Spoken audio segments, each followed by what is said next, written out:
Hey guys, welcome back to Stop Shop Medical Kitchen. Today we're going to be making lasagna. I'm going to do my own little spin on it, and this is kind of a healthier version of lasagna. Lasagna isn't really healthy to begin with, but this is just so you can enjoy it and still not feel too guilty about it. We're using the whole grain lasagna noodles, just like I've said in a lot of videos about whole grain, how it's better than white flour.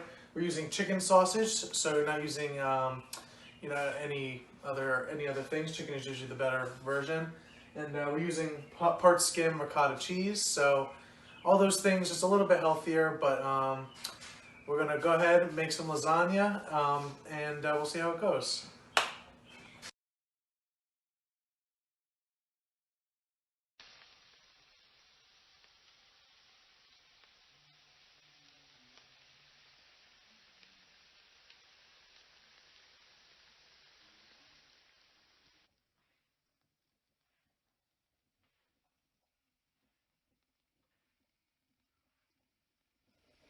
Alright, so you notice when I was making the sausage and the onions, I didn't add any seasoning to those.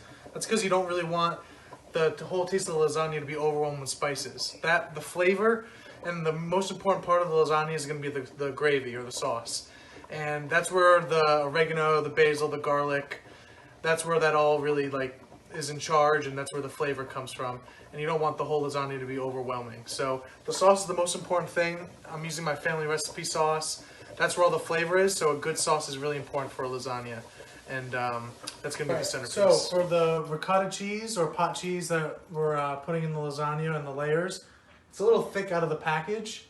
So to thin it out and to keep the taste of the noodles going, I'm going to use a tablespoon of the water that we use to cook the macaroni in.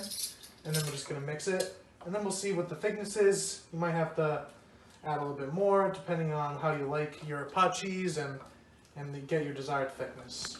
Alright, so now we're going to make our layers. We're using 3 different kinds of cheese just because I love cheese, and Mozz is tough on some people's digestive systems apparently, according to my dad. So we're going to use some Provolone in there also. But I also love this Provolone from Costco anyway, so it works out.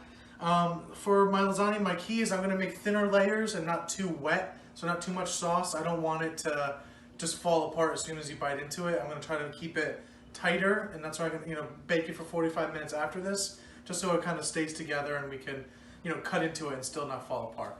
So I'll show you all the different layers as we go, and then we'll cook it and see how it goes.